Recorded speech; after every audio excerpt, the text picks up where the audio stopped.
My parents kicked me out for getting a job and not being able to babysit anymore, then lied to the whole family when asked about it. So I went nuclear and exposed them, and now they're trying to force me back because their new babysitter quit. 2 months after I turned 17, I got my first job. But when I told my parents about it, their literal first words were, "Who's going to babysit our kids?" I should have been shocked, but because I knew my parents, I wasn't. So I replied, "Well, who's going to pay for my college tuition?" I expected that to stump them. You see, they had repeatedly told me in the past if I wanted to go to college, I needed to pay for it myself. But instead of conceding, they started laughing like my response was the funniest thing in the world. You're a woman, and women should be grateful to take care of kids, whether it's free or paid. Of course, in my case, it was free. My dad then chimed in with some words of wisdom. "You don't just get to be selfish and abandon the family, Julia. Do you know how much a babysitter for 4 kids costs these days?" I tried to compromise, to tell them that some of the money I made from work could go to them and the kids, but they didn't care. And to them, because I wasn't spending my life taking care of their kids, I deserved to be kicked out. They told me to pack my bags and leave. I just rolled my eyes in response. I ran upstairs, but as I did, for the first time in a very long time, I let myself feel it, the heartbreak, the betrayal, and most of all, the grief of knowing I'll never know a life where my parents love me. I didn't even bother wiping the tears away, just focused on stuffing as many clothes into a backpack as possible. After 10 minutes, they yelled at me to hurry up, and that's when we left for my cousins. On the way there, my parents kept trying to change my mind. My dad reminded me of how much my siblings loved me, or more specifically, how no one else could get them to stop crying like I can. Their manipulation wasn't even that good, but for some reason, I still felt bad. I started questioning if I really was selfish. My mom even started crying, not because she'd miss me, but because now they had to pay for a babysitter. So when we arrived at my cousin Megan's and they just drove off without saying goodbye, I felt even more guilt, especially when she opened the door, because her face immediately lit up with joy, and she gave me the first genuine smile I'd seen in a long time. Kindness felt so unfamiliar to me that as soon as we got inside, I immediately broke down in tears. Her face fell and she tried to console me. "Well, kinda. My love, why don't you just help your parents out a little?" Help? I've cut off friends, let my grades drop, sacrificed everything to constantly take care of their kids. I didn't mean to shout, but I couldn't help the anger inside me. I turned to face her with disgust at her suggestion, but that's when I saw a look of genuine shock on her face. "Your parents told me you were acting entitled and just didn't want to help out when you had nothing to do all day." I immediately started crying again, but this time it was in her arms. I told her the whole truth, why I ended up at her place, all while she held me and told me I would be safe under her roof. Surprisingly, she seemed anything but angry, but I would soon find out she was more than just angry. I ended up crying myself to sleep that afternoon. I didn't wake up until a few hours later when I heard Megan yelling. It was in the room next door. When I heard the anger in her voice, I sat up immediately. She was usually a very shy, timid person, so hearing her like this was super unusual. It was obvious that she was talking to my parents. I couldn't make out what she was saying,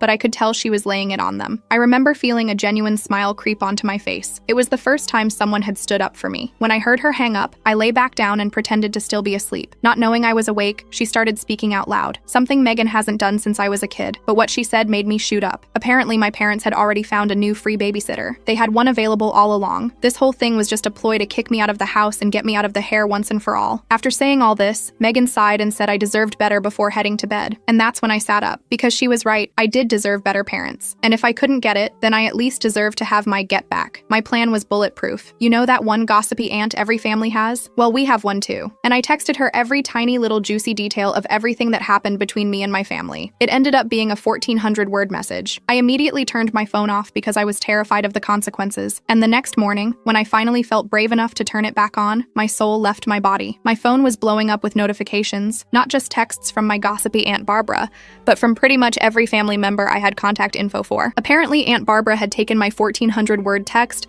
and forwarded it to everyone in the family group chat without a moment's hesitation. I scrolled through the messages with my heart pounding in my chest. There were dozens of them. Some people were defending my parents, saying I was just a dramatic teenager, but a surprising number were actually on my side. My Uncle Joseph wrote a whole paragraph about how disgusted he was with his sister, my mom, for treating me like a live-in nanny instead of a daughter. My grandma Elizabeth sent a message saying she was heartbroken and that she raised her children better than this. Megan came into the guest room where I was staying and sat down next to me on the bed. She had her phone in her hand too. Megan snorted. "Are you kidding? Barbara lives for this kind of drama, but honestly, maybe it's good that everyone knows what's been going on." I wasn't so sure about that. On one hand, it felt good to finally have people believe me. On the other hand, I knew my parents were going to be furious, and I still had to figure out what I was going to do now. I had a job, but no place to live long term. I was still in high school, and despite everything, I missed my little siblings terribly. My phone rang. It was my dad calling. I looked at Megan, panic rising in my chest and my hands starting to shake slightly, but I knew I had to face them eventually. I took a deep breath and hit the accept button. I answered the call, bracing for the inevitable explosion. I wasn't disappointed. "What the hell do you think you're doing?" My dad's voice was so loud I had to pull the phone away from my ear. Megan could hear it too, and her eyes widened. I didn't even get a chance to respond before he continued his rant. He told me I was dead to him, that I'd humiliated them in front of the entire family, and that I could forget about ever coming home. The whole time I just sat there taking it, my eyes filling with tears again. When he finally ran out of steam, I managed to squeak out, "I didn't mean for Aunt Barbara to tell everyone." It was a weak response, but it was all I could come up with. "You stupid, ungrateful," he started again, but then I heard my mom in the background. She snatched the phone from him. Her voice was ice cold when she spoke. "Julia, you've made your choice. Don't expect any support from us moving forward. Not for college, not for your phone bill, nothing." I felt my stomach drop. I hadn't even thought about all those practical things. My phone was still on their family plan. I had been counting on them at least helping with college. "What about my stuff?" I asked, my voice small. "You took what you needed," my mom replied. "Anything else we'll donate if you don't arrange to pick it up by the weekend." The call ended abruptly. I sat there staring at my phone, feeling completely overwhelmed. Megan put her arm around me and gave me a squeeze. "Well, that sounded pleasant," she said, trying to lighten the mood. "Don't worry about your stuff. We'll go get it tomorrow while they're at work." I nodded, still in shock. My parents had basically just disowned me over a part-time job at a coffee shop. What kind of parents did that? The next day, Megan called in sick to work, and we drove over to my parents' house. I still had my key, so we could get in without any problems. The house was quiet. My parents were at work, and my siblings were at school and daycare. It felt weird being back so soon, like I was breaking in instead of coming home. I quickly went to my room and started gathering things I hadn't been able to fit in my backpack the first time. My favorite books, more clothes, my laptop, and some photos of my siblings that I kept on my desk. While I was packing, Megan was in my parents' home office. I didn't know what she was doing, but I was focused on getting my stuff and getting out before anyone came home unexpectedly. When we left, Megan had a folder tucked under her arm. I asked her what it was, and she just shrugged and said she'd tell me later. We loaded my stuff into her car and drove back to her apartment. Back at her place, Megan finally showed me what she'd taken. It was a folder with my birth certificate, social security card,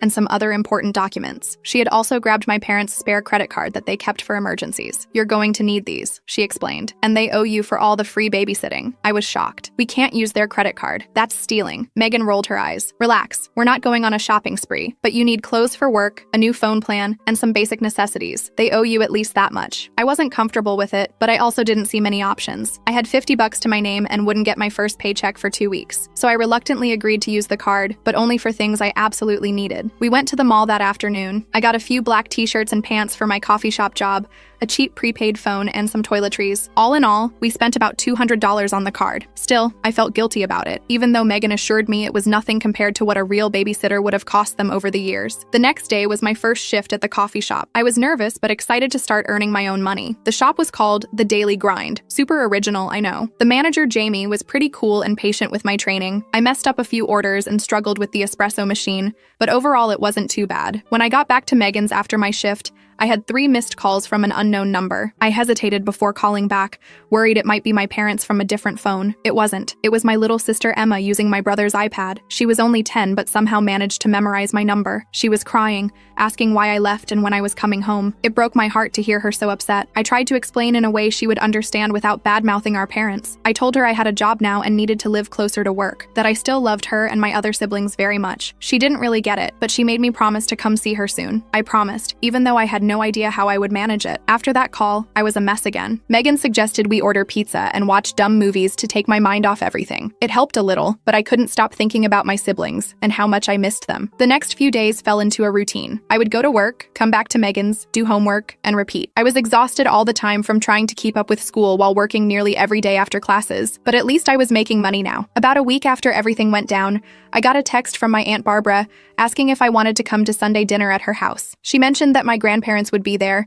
along with some other relatives who wanted to see me. I was hesitant. Was this some kind of trap? But Megan thought it would be good for me to see family who were supportive. So that Sunday, Megan drove me to Aunt Barbara's house. As soon as we walked in, my grandmother rushed over and pulled me into a tight hug. She was crying, which made me start crying too. I hadn't realized how much I needed a grandmother hug until that moment. The dinner was actually nice. No one pressured me to talk about my parents, but they made it clear they were there for me. My grandfather even slipped me an envelope before we left. When I opened it in the car, I found 5 crisp $100 $500 bills inside. I tried to call him to say it was too much, but he wouldn't take it back. He said it was to help me get on my feet. That money was a huge relief. I immediately used some of it to get off my parents' phone plan and onto my own. I also opened a bank account without my parents' names on it, something Megan had suggested. Things were looking up, until they suddenly weren't. 2 weeks after I moved in with Megan, I came home from school to find her sitting at the kitchen table with a serious look on her face. "We need to talk," she said, gesturing for me to sit down. My heart sank. Was she kicking me out too? Where would I go? "Your mom called me today," Megan continued. "They've noticed the charges on their emergency credit card." I felt sick. I should have known they would check the statements or get a purchase alert. What appeared to be a spare card was actually one they monitored regularly. "What did she say?" I asked. "She accused us of theft and threatened to call the police if we don't return the card and pay back every cent," Megan replied with a grimace. "But here's the kicker.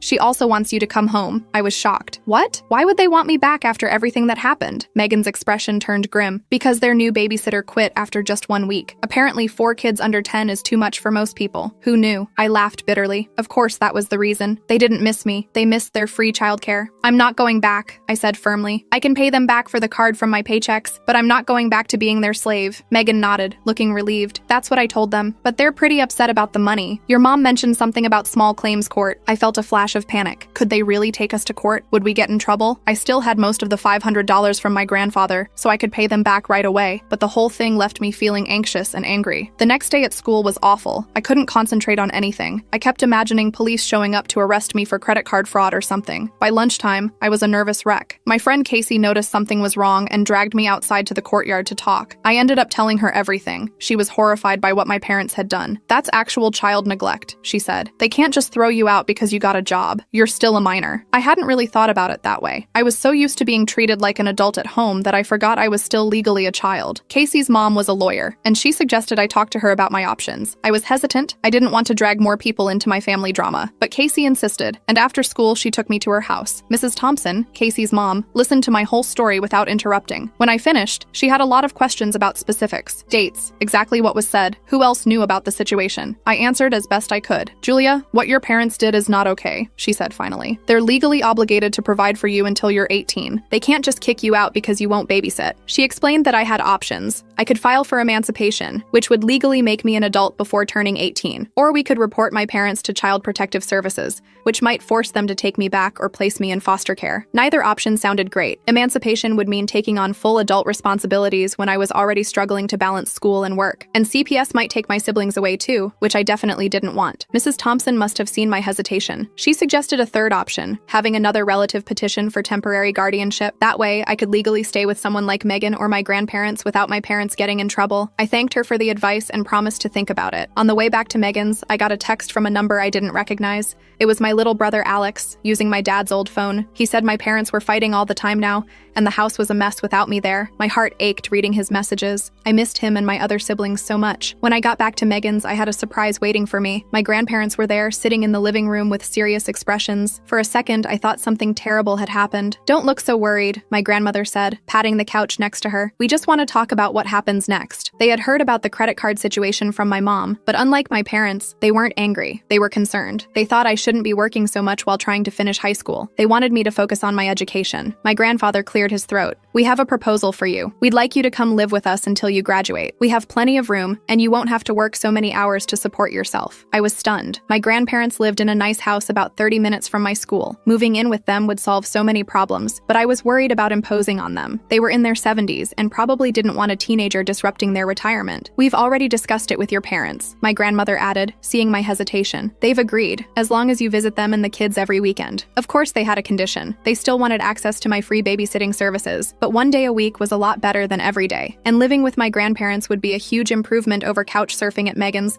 as much as I appreciated her taking me in, so I agreed. That weekend, I moved my stuff to my grandparents' house. They had converted their home office into a bedroom for me. It was small but cozy, with a twin bed, a desk, and a bookshelf. My grandmother had even bought new bedding and curtains to make it feel like my own space. The first night there, I slept better than I had in weeks. There was something calming about being in their house, away from the chaos of my parents' home, but still with family who cared about me. The next morning was Saturday, which meant I had to face my first visitation with my parents and siblings. My grandmother drove me over, promising to pick me up at 6 p.m. sharp. I was nervous the entire ride over. When we pulled up to my parents' house, my siblings came running out the front door. Emma launched herself into my arms, and the younger ones crowded around me, all talking at once. I hugged them tightly, realizing how much I had missed their little faces. My parents were standing in the doorway, watching. My mom's expression was unreadable, but my dad looked annoyed, probably because he had to deal with the kids all morning until I arrived. Once my grandmother left, I spent the day playing with my siblings, helping them with homework, and catching up on their lives. It was almost like old times, except for the tension whenever my parents were in the room. My mom eventually cornered me in the kitchen while I was making lunch for the kids. "So you're too good to live here anymore, but you'll take handouts from your grandparents?" she said with a sneer. I tried to stay calm. "I'm just trying to finish high school without being homeless," I replied, focusing on making sandwiches rather than looking at her. "You were never going to be homeless," she scoffed. "You're so dramatic." I bit my tongue to keep from pointing out that they were the ones who kicked me out. Instead, I just carried the plates of food to the dining room for my siblings. The rest of the day was awkward but manageable. My dad mostly ignored me, which was fine by me. At 6 p.m. exactly, my grandmother's car pulled up outside. I hugged my siblings goodbye, promising to return next weekend. As I was walking out the door, my mom called after me. "Don't forget to bring your babysitting money next time." I turned, confused. "What babysitting money?" She rolled her eyes. "The $500 you owe us for stealing our credit card." I was about to argue but decided it wasn't worth it. I just nodded and left. In the car, I told my grandmother what happened. She looked angry but didn't say anything until we were halfway home. "Your mother always did have a selective memory," she finally said. "She seems to have forgotten all the money they saved using you as a nanny for 5 years."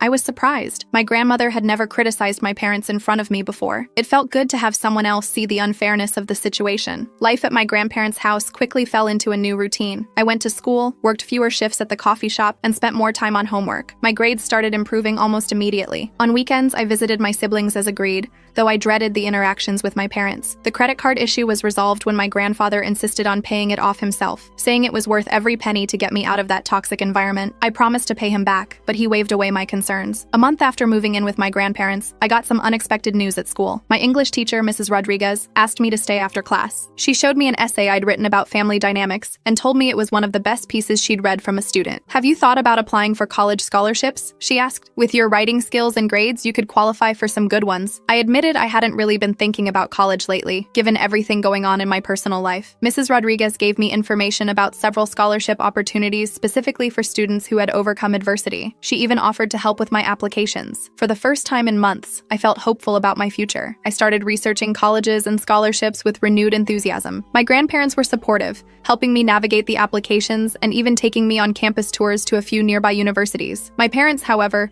were less than thrilled when they found out. During one of my weekend visits, my dad saw me working on a scholarship essay on my laptop. "College?" he scoffed. "What a waste of money. You should be saving up to get your own place instead of mooching off your grandparents." I ignored him and kept typing. This just made him angrier. "You know we're not paying for any of it, right?" he said. "Not a single penny." I looked up at him calmly. "I know. I'm applying for scholarships and financial aid." He seemed disappointed that his statement hadn't upset me more. He walked away muttering something about ungrateful kids thinking they're too good for honest work. The scholarship applications took up most of my free time for weeks. Mrs. Rodriguez reviewed my essays, and my grandparents helped me gather all the required documents. By the spring, I had submitted applications to 6 different colleges and over a dozen scholarship programs. The first acceptance letter came on a Tuesday in April. I got into State University with a partial scholarship. I was thrilled, but it still wasn't enough to cover all the costs. I kept hoping for better news from the other schools. That same week, something unexpected happened during my weekend visit to my parents' house. My mom actually asked me how the college applications were going. It was the first time she'd shown any interest in my future plans. I told her about the acceptance from State, trying not to sound too excited since I knew she didn't approve. To my surprise, she didn't make any snide comments. Instead, she nodded and said, "Your Aunt Barbara went there. She liked it." It wasn't much, but it was the closest thing to support I'd gotten from either of my parents in months. I decided to take it as a positive sign. The next big news came 2 weeks later. I received an email notification that changed everything. One of the National Merit Scholarships I'd applied for had selected me as a finalist. If I won, it would cover full tuition at any public university in the state for 4 years. I was ecstatic. My grandparents took me out to dinner to celebrate making it to the finals. Even Megan drove over to join us. The finalist interview was scheduled for the following week. I spent days preparing for that interview. My grandmother helped me pick out a professional outfit, a navy blue blazer and skirt that made me look older than 17. My grandfather drilled me with practice questions until I could answer confidently about my goals and aspirations. The day of the interview, I was a nervous wreck. The scholarship committee consisted of 5 people, all with impressive academic academic credentials. They asked about my essay, my experiences, and my plans for the future. I talked about wanting to become a child psychologist, inspired partly by my own experiences with family dynamics. I left the interview feeling like I'd done my best, but I had no idea if it was good enough. The results wouldn't be announced for another 2 weeks. Those 2 weeks were the longest of my life. I checked my email obsessively, jumping every time my phone made a notification sound. My grandparents kept telling me to relax, that whatever happened, we would figure something out. But I knew how much that scholarship would change my life. Meanwhile, things with my parents remained complicated. During my weekend visits, I noticed my mom was making more of an effort to be civil, even asking about school occasionally. My dad was still distant, but at least he wasn't actively antagonistic anymore. My siblings, of course, were always happy to see me. Emma had started calling me every few days just to chat, which I loved. The younger ones would fight over who got to sit next to me or show me their drawings first when I visited. Those moments made the awkwardness with my parents worth it. Finally, on a rainy Tuesday afternoon, the email arrived. I was at my grandparents' house doing homework at the kitchen table when my phone pinged with a notification. The subject line read, National Merit Scholarship Decision. My hands were shaking so badly I could barely open the email. My grandmother noticed and came to stand behind me, placing a steadying hand on my shoulder. I took a deep breath and tapped the notification. The email loaded, and I quickly scanned the first paragraph, my heart racing. Congratulations. I didn't even need to read the rest. I had won. Full tuition for 4 years at any public university in the state. I burst into tears, a mix of relief and joy washing over me. My grandmother hugged me tightly, also crying. My grandfather came in from the garage to see what all the commotion was about, and soon he was celebrating too. That evening, we had an impromptu party. Megan came over with a cake, and Casey stopped by with balloons. Even Mrs. Rodriguez made an appearance with a gift, a beautiful leather-bound journal for my college years. In all the excitement, I almost forgot to tell my parents. I called them that night, nervous about their reaction but wanting to share my news. My mom answered the phone. I told her about the scholarship, trying to keep my voice neutral despite my excitement. There was a pause on the other end of the line. Well, she finally said, I guess all that studying paid off. It wasn't exactly enthusiastic, but it wasn't negative either. I decided to take it as a win. Does this mean you're definitely moving away for college? She asked next. I explained that I was still deciding between schools, but yes, I would likely be living on campus somewhere. There was another pause. The kids will miss you, she said. And then, so quietly, I almost didn't hear it. We all will. It was the closest thing to an admission that they cared about me that I'd heard in years. I didn't know how to respond, so I just thanked her and said I'd see them on the weekend as usual. After that call, I sat on my bed for a long time, thinking about how much had changed in just a few months. I'd gone from being my parents' live-in nanny to living with my grandparents and winning a full scholarship to college. It wasn't the path I had expected my life to take, but maybe it was the one I needed. The next day at school, I found myself smiling for no reason throughout the day. The future that had seemed so bleak just months ago now looked bright and full of possibilities. I had people who believed in me and supported my dreams, and I was starting to realize that maybe, just maybe, I deserved that support all along. As April turned to May, things kept looking up. I spent most of my time at my grandparents' place, which honestly felt more like home than my parents' house ever did. I still went over every weekend to see my siblings, but those visits got less awkward as time passed. My mom actually started making small talk with me, and my dad at least stopped glaring at me from across the room. One Saturday in mid-May, something weird happened. I was playing with my youngest brother in the living room when my mom came in and just stood there watching us. After a few minutes, she cleared her throat. Julia, can we talk in the kitchen for a minute? My stomach immediately knotted up. Every time my parents wanted to talk, it ended with me feeling like crap. But I nodded and followed her. In the kitchen, she busied herself making coffee, not looking at me. I just stood there awkwardly, waiting for whatever bomb she was about to drop. Your father and I have been talking, she finally said, about your graduation next month. Oh right, graduation. With everything else going on, I'd barely thought about it. But now that she mentioned it, I realized I had no idea who would come to the ceremony. Would my parents even show up? Would it be super awkward having them and my grandparents in the same place? We want to host a small party for you, she continued, here at the house. After the ceremony, I must have looked completely shocked because she actually laughed a little. Don't look so surprised. You're still our daughter. I didn't know what to say. For months, they'd treated me like I was nothing but free labor, and now they wanted to throw me a graduation party? It didn't make sense. Why? I blurted out before I could stop myself. My mom's face fell a little. She put down her coffee cup and finally looked directly at me. Because we're proud of you, she said quietly. The scholarship, college. You've done well, Julia. I just stared at her. Who was this woman and what had she done with my mother? I wanted to ask if she was feeling okay, or if she'd been abducted by aliens. Before I could respond, my dad walked in. He nodded at me awkwardly, then grabbed a beer from the fridge. Your mom tell you about the party? He asked. I nodded, still too confused to form words. Good, he said. We were thinking just family. Your grandparents, Megan, a few aunts and uncles. They were including my grandparents, and Megan, the people who had basically rescued me from them. This was getting weirder by the minute. That sounds nice, I managed to say. Thank you. My dad nodded again and left the kitchen. My mom went back to fussing with coffee cups. I escaped back to the living room as soon as I could, my head spinning. That night at my grandparents' parents' house, I told them about the party offer. My grandmother got a weird look on her face. Your Aunt Barbara went to visit them last week, she said. Had a long talk with your mother, apparently. That explained some things. Aunt Barbara was my mom's older sister and pretty much the only person my mom would actually listen to. If Barbara had called her out on her treatment of me,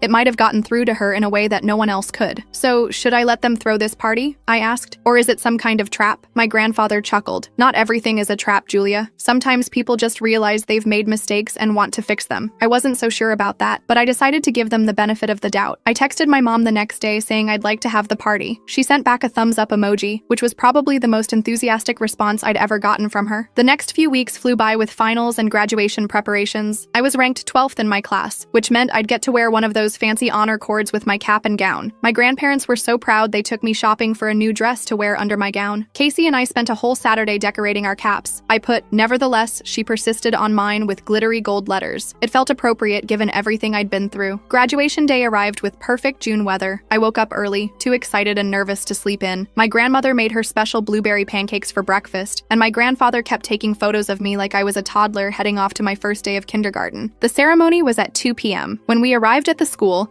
the parking lot was already packed with families carrying balloons and flowers. I spotted my parents' car right away. It was hard to miss with all 4 of my siblings' faces pressed against the windows, waving frantically at me. I waved back, feeling a weird mix of emotions. Part of me was still angry about everything they'd done, but another part was just glad they'd shown up. I had to go line up with the other graduates while my family found seats in the auditorium. Casey found me in line and we took selfies with our decorated caps. The whole thing felt surreal, like I was watching myself in a movie about high school graduation rather than actually experiencing it. The ceremony itself was pretty standard. Boring speeches from the principal and valedictorian, the band playing Pomp and Circumstance on an endless loop as we walked across the stage. When they called my name, I heard cheering from multiple sections of the audience. My siblings were the loudest, of course, but I could also pick out Megan's voice and my grandfather's distinctive whistle. Afterward, in the chaos of families finding their graduates, I got caught in a whirlwind of hugs and photos. Emma wouldn't let go of my waist, and my littlest brother kept trying to steal my cap. My parents actually looked proud, my dad patting me on the back and my mom fussing with my hair for pictures. As we were walking to the parking lot, Casey ran up to give me one last hug. "Coming to Tyler's party tonight?" she asked. I shook my head. "Family thing," I said, nodding toward my parents. "Maybe I can stop by later?" She shrugged. "Text me if you escape," she said with a wink before running off to join her own family. We all caravanned back to my parents' house, my parents' car full of my siblings, my grandparents in their car, and me riding with Megan. As we drove, Megan kept glancing at me. "You okay?" she finally asked. I nodded. "Just weird, you know? A few months ago they kicked me out,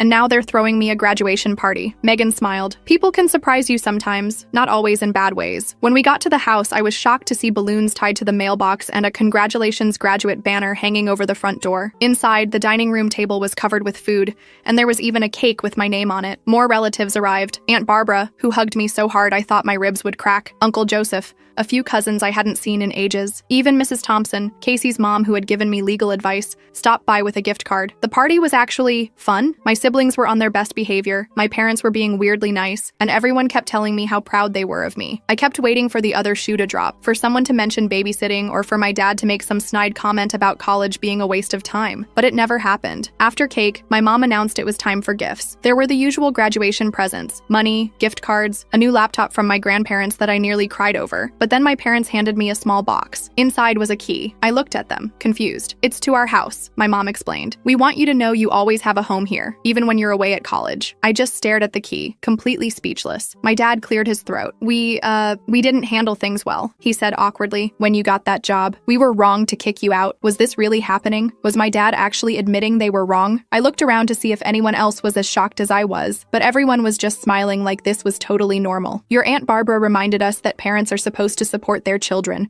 not the other way around," my mom added. "We took advantage of you, Julia, and we're sorry." I couldn't believe what I was hearing. An actual apology from my parents? I half expected the ceiling to cave in or for aliens to suddenly invade. "We're also sorry about the babysitting," my dad said. "We've hired a real babysitter now, for when you're not here." I looked at my grandparents, who were beaming with pride. My grandmother gave me an encouraging nod. "Thank you," I finally managed to say. "That means a lot." The rest of the party passed in a blur. By the time everyone left, it was almost 9 p.m. I texted Casey that I wouldn't make it to Tyler's party after all. I was too emotionally drained to handle a high school rager. My grandparents were the last to leave. As they were heading out, my grandmother pulled me aside. "Your parents called us last week," she said quietly. "They wanted to know if we'd help them with your college expenses, whatever the scholarship doesn't cover." I was stunned all over again. "They did?" She nodded. "People can change, Julia. Sometimes they just need a wake-up call." After everyone left, I found myself alone in the kitchen with my parents. There was an awkward silence as we all avoided eye contact. "So," my mom finally said, "you're all set for State University in August?" I nodded. "Yeah, orientation is in July. I got assigned to Thompson Hall. That's on the north side of campus, right?" My dad asked. "Near the library?" I was surprised he knew that. "Yeah, it is. How did you know?" He shrugged. "I looked it up. Wanted to know where you'd be living." We fell into another silence, but it felt less awkward this time. More like we were all just adjusting to this new normal. "You know," my mom said hesitantly, "if you wanted to move back home for the summer, there's room." I thought about it for a moment. Part of me wanted to say no immediately, but another part recognized that they were trying, in their own awkward way, to make amends. "I'll think about it," I said. I promised Grandma I'd help her with her garden this summer, but maybe I could split my time. They both nodded, seeming satisfied with that answer. My dad checked his watch. "It's getting late. Do you want us to drive you back to your grandparents?" I shook my head. "Megan's coming back to get me in a few minutes." As if on cue, my phone buzzed with a text from Megan saying she was on her way. I started gathering my graduation gifts. "Leave some of it here if you want," my mom suggested, "for when you visit." When Megan's car pulled up outside, my parents walked me to the door. My mom surprised me with a hug, and my dad awkwardly patted my shoulder. "Congratulations again," my mom said. "We really are proud of you." As Megan drove me back to my grandparents' house,